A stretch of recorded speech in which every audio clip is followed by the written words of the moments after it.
Cada obra, cada personaje, cada situación aporta y modifica y moviliza y nos deja en otro lugar.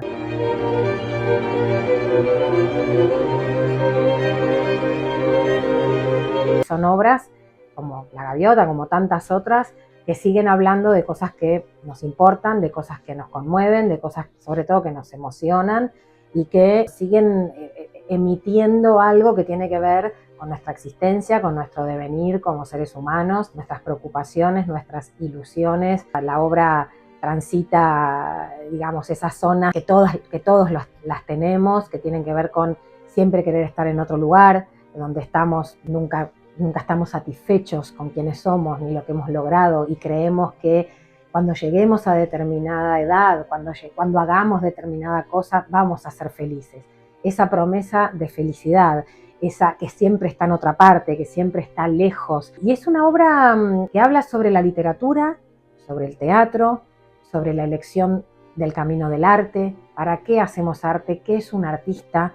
En la obra sus protagonistas son una actriz que está en los finales ya de su recorrido, tiene 40 y pico de años, que para 1890 y pico, 1009 y pico, ya era una mujer grande, actriz que fue una diva y que se aferra a los últimos estertores de su juventud. Su amante, un novelista súper reconocido, pero que a lo mejor no es tan talentoso. Y mi hijo, que busca su lugar en el arte como todo joven, acusando a los viejos de conservadores en el arte y él creyéndose el portador de lo nuevo, como corresponde a la juventud, que traen también lo nuevo. Me llevó muchos años entender que un espectáculo no estaba terminado el día del estreno, sino que arrancaba algo diferente y que el trabajo día a día de hacer de nuevo, con la mayor vitalidad posible, en el sentido de la carga vital de cada día, hacer de nuevo y transitar de nuevo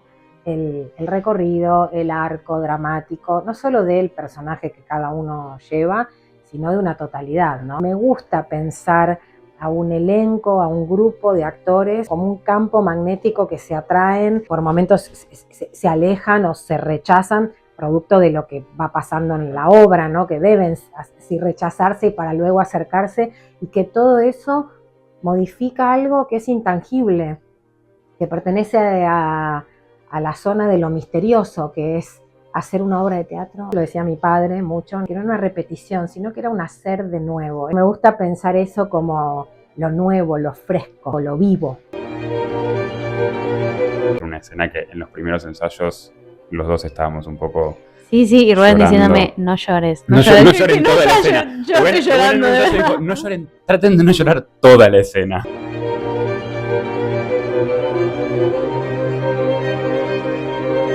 El texto es el original y es impresionante como igual sigue haciendo eco en nosotros y eco en la gente. Es una obra que nos pasa por encima. Cada vez que volvemos a hacer la obra se encuentran momentos nuevos y textos que los escuchás de otra forma y decís, claro, esto era esto. Textos que uno los trae de nuevo a la actualidad y los conecta con un montón de cosas. Hay algo de la vigencia de una obra que habla sobre teatro. También habla mucho de vínculos, uno mismo con la profesión, hasta un vínculo madre-hijo, pareja, amante. Los 4 jóvenes de la obra tuvimos un proceso previo a los ensayos de casting, entonces ya veníamos un poco trabajando y en contacto con la obra. Uno cuando lee estos textos clásicos, digo que todos los que hemos estudiado hemos leído muchos, uno siempre se pregunta cómo hacer esto bien, cómo hacer esto y que suene, muchas comillas, natural. Y que siento que se nos hizo orgánico decir estos textos de una verdad y que son así. Y con palabras también que nosotros no usamos, hay una verdad que es muy posible. Y en jóvenes, que es muy lindo eso de la obra. A mí siempre me pasa que cuando hago el último monólogo final de Nina, siempre me voy a emocionar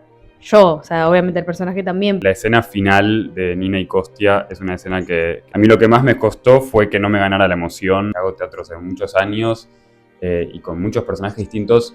Nunca me había pasado de una emoción que me ganara a tal punto de tener que decirle al director, bancame unas semanas hasta que pueda transitar esta escena de otra forma. Este teatro, Casa Cubierta, La Gaviota, hacer a Nina, fue cumplir un sueño muy grande. Hace, ponele 2 años, yo había hecho una audición para una obra acá en el San Martín donde había que traer un monólogo y yo traje el de Nina en Casa Cubierta. Fue otra experiencia, como que me acuerdo que yo tenía mucho miedo y de repente estar acá y sentir seguridad en ese escenario fue como un descubrimiento de una tranquilidad en un lugar muy imponente, y es muy importante. Uno quiere hacer lo mejor que se pueda porque también uno le tiene mucho respeto a este espacio. Gracias a los compañeros, a Rubén, que fue muy claro, muy concreto con su dirección, que estábamos todos muy amparados. Yo había estado el año anterior en esta misma sala, entonces se me jugaba más como el sueño de realizar esta obra tan distinta a lo que había hecho y con Rubén y con todo este equipo y el elenco. Lo que más me llevo es el desafío, como el haber logrado, nosotros como generación, que también tenemos como un montón de prejuicios encima de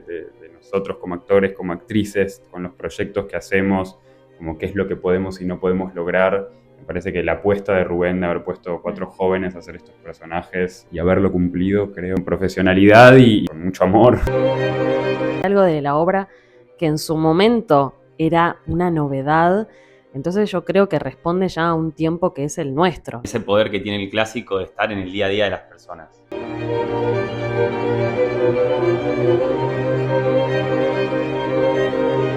Rubén siempre decía que es una obra del siglo XIX, pero que ya se anteponía al siglo XX. Una gran radiografía de una sociedad. Y eso es lo que hace, al ser hecha por un maestro, que hoy en día pueda seguir conversando y dialogando con nosotros. Hay algo que termina siendo muy fuerte, que es la discusión sobre el arte, que se da en la obra, sobre el teatro. La frase que dice Trieper, hacen falta formas nuevas hacen falta, como algo de esa discusión que se da sobre la actuación, sobre el teatro y sobre la vida, que eso siento que está muy vigente.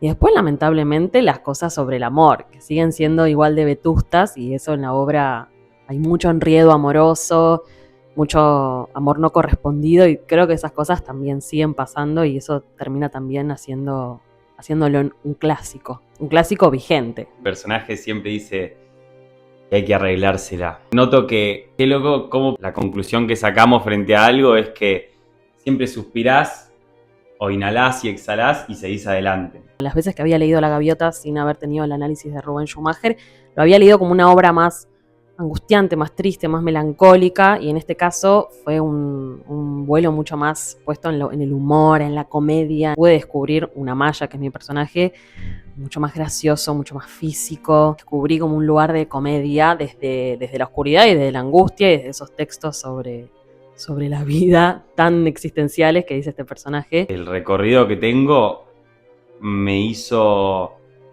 observador a lo largo de la vida, pero la experiencia de estar en un escenario como este es súper novedosa para mí. Es vertiginoso y es una adrenalina espectacular que tiene una magnitud única. El recorrido mental que sea que estés haciendo arriba de un escenario es visible. En una sala como esta, que la gente la tenés muy cerca, lo único que procuro es concentrarme y respirar y escuchar, porque después, cuando un compañero lo hace, agradeces y la escena tiene una significancia y una vida mayor. En relación al trabajo de venir todos los días y más como un trabajo concreto, apareció un descubrir algo del oficio que nunca lo había vivido de esta manera. Redescubrí mucho ese lugar de mi actriz, y también el poder decir esos textos clásicos me ha hecho crecer mucho.